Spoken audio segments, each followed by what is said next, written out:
So, game number 6, potentially the final game of the Skypillar Circuit, Week 3. Can Team Tyrannical Eevees finish this off? Well, they've only got to win one more game. However, there is a major problem for them to deal with. That issue is Luke and Cairo have come out of the woodworks to stop the bleeding of this team. They do not wish to go down 5-1. So, we'll see what happens. I mean, it looks like we missed a ban. Looks like security was not around to get the ban. And Comfy was banned. Dodrio and Blastoise were banned. Well, that's not the greatest. That means Dragapult is going to be left there. And we have Tyranitar picked by Luke here. Okay, that's pretty strong. Frank is going to be picking Clefable. I don't know what the ban would have been, but yeah, no ban was picked. And now we have Redlock, Fox, and Ray picking Umbreon and the Eldegoss. Ray's Eldegoss has terrorized teams before. We've seen it happen. Yeah, I don't know what security would have banned here, to be honest. Like, Lucario, I guess? I don't know. Maybe to hit Vox? I don't know what the plan is. I couldn't tell you what the plan is. But now we have Chandelure and also the tree being picked. Pretty strong. Security gonna lock Sylveon. Okay, that's a new one. And Cairo on Dragonite. Interesting. And Vox gonna go with the Mimikyu here. I don't know if this Mimikyu is a preventative measure, but when you're the last pick, I don't think I don't think last pick Mimikyu is trying to prevent the opposing team from getting Mimikyu. I'm gonna be honest. I think at that point, you know, the damage is already done. They picked who they wanted to pick. I mean, the Mimikyu could do some work here. It is practically a speedster in effect. You know, it's marked as an all-arounder because it has, like, the items and whatnot. I mean, not the items, the ability, the passive to sometimes not take damage. But other than that, I don't know. I feel like the damage output of Mimikyu is very similar to what you will get from a speedster. So no swapping of characters goes around here, and we have game number 6. Cairo on the Dragonite, Luke on the Tyranitar, and security now playing Sylveon. Interesting. Also, Ray with Eldegoss. We have seen this Eldegoss do quite a bit of work before. Believe me, it has put in some serious hours in prior matches that we have seen. But let's not shake a stick at this Trevenant, though. The Trevenant in that first match, that game 1, the 96k Trevenant. Lots of damage output, and it is time for us to get going with game number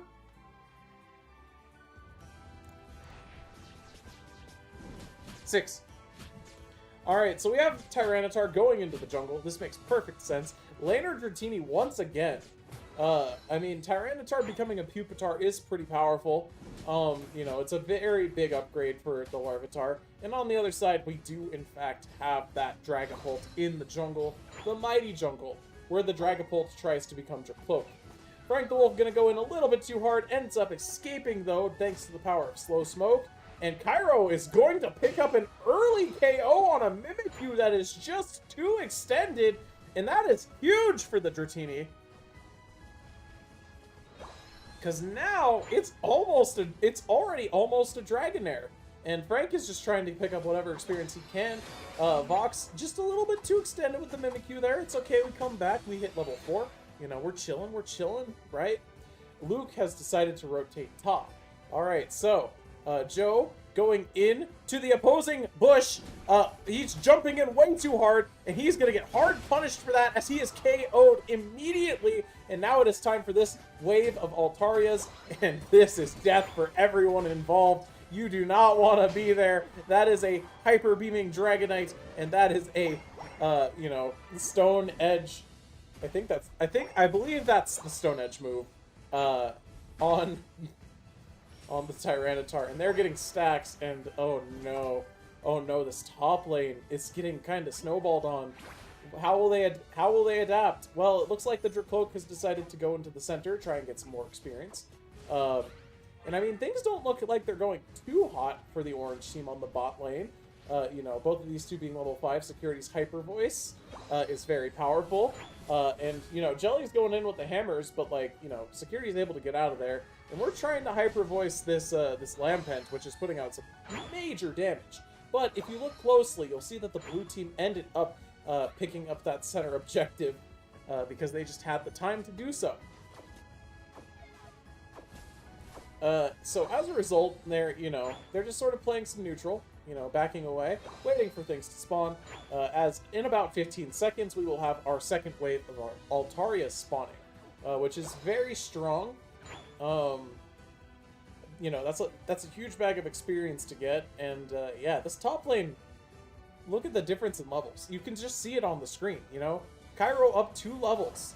That's pretty huge. And now we're just going in with the Dragon Dance and the Hyper Beams, and we're just trying to hit level 8 so we can evolve into a Dragonite. But hey, you know what? Frank and Vox going to be able to fight them off, which is pretty strong.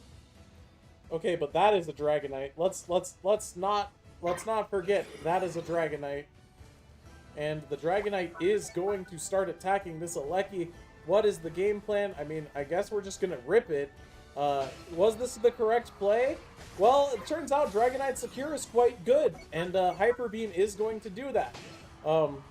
And Ray is just keeping the Dragonite alive, you know, with those powerful spores. Aleki now walking towards the opposing goal. What happened in the bot lane? Well, I believe that was a KO on the Reggie for the purple team. I missed the pop-up. I'm sorry about that. So, what's the game plan here? I mean, we gotta just be careful to not faint. Cairo has decided to come down bot lane to help with the scoring process, as we are now going to get off some several dunkers, and yeah, we get off our sand stream, and this is just a snowball. Both all-arounders at level 10. They're ahead, which was the goal for game 1. They are ahead. And, you know, these all-arounders being ahead is disastrous for the opposing team, because it's just so hard to come back when you're down against something that's just, like, you know, got this durability, and also the attack, and also the self-heals, and also, you know, everything else that an all-arounder does really well. But it's okay, we got Mimikyu trying to get those center Altaria Pokemon going. Mimikyu, looking like it might actually have a chance in this 2v1, but Dragonite is here to save the day. We are not going to lose that when the Dragonite arrives. So now what? I mean, like, I guess we are just trying to farm, you know? There's all these Indeedis up on the side. Those are pretty good experience. I'd be probably taking those myself if, you know, I was trying to get myself leveled up. And, I mean, we have top objective very, very soon. Very soon, indeed. As the purple team is kind of just rolling forward here. And there is the Aleki. They are just going straight for it once again. Immediately, Cairo and Ray ripping the Aleki with rapid abandon, and they are just blasting. And Hyper Beam does so much damage to Aleki, and Aleki is just gonna faint. Just gonna faint like that.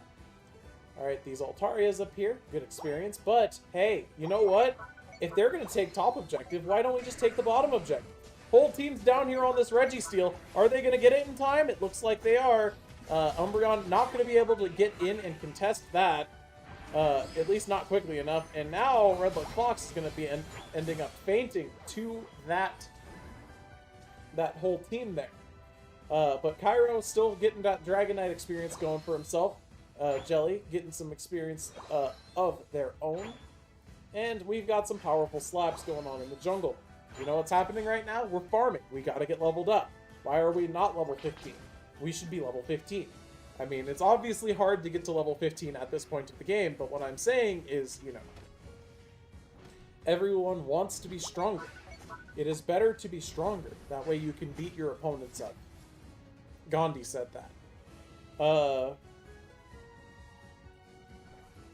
Now we have Luke engaging with the Tyranitar, but we have the hammers being dropped, and somehow Mimikyu is picking up a double KO here, and that's going to be a KO on Luke as well. That's a big Hyper Voice coming out from security, though, and the Moonlight keeping everyone alive. Frank the Wolf's Clefable going absolutely crazy. Cairo going to faint to the Mimikyu as well, and the only Pokemon left is this Sylveon, and it's just trying to keep everyone out. It's trying to use Hyper Voice to keep people out, but we're going to have Jelly drop the hammers. We're going to get some big damage from those hammers. And Frank getting out of there with the Moonlight. What's going on down here? We got Vox getting hyper voiced, as you do. Now we have the hammers being dropped once again. Jelly Roll, you know, being chased by the entirety of the team. That is not where you want to be, and that's going to be a KO on Jelly. But luckily, it looks like the rest of the orange team is here to prevent any more damage from being done, as this Sylveon chased the Mimikyu across the entire map to get that KO. And now, I mean, we're almost getting a KO on this Chandelure as well. And now what? I mean, well, there's Regice down here, and that's a Dragonite. You know, we're using the powerful beams, and that is a Hyper Beam secure, picking up that Reggie, getting that extra shield right before the all-important final objective of the game, the Rayquaza. Alright, so the Alecki has touched the top goal. That is something that the orange team has to keep in mind. That top goal being completely exposed is not what you want, you know, in this situation.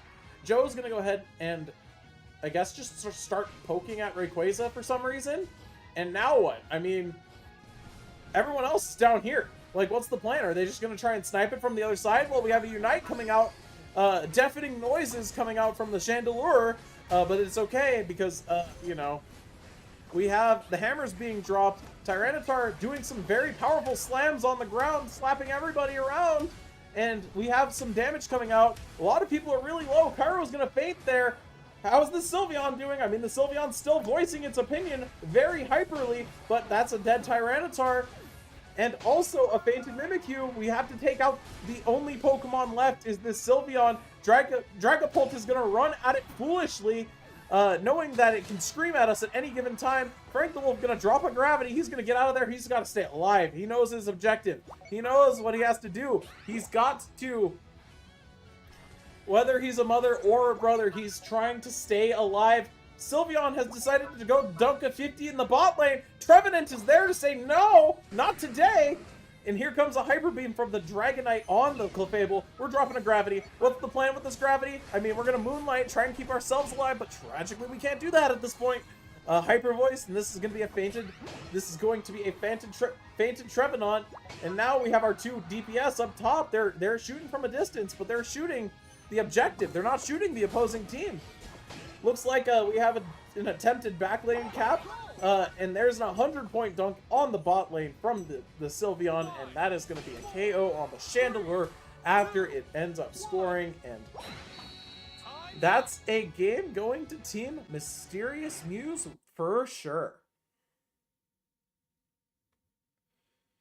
And we might have ourselves a match, chat.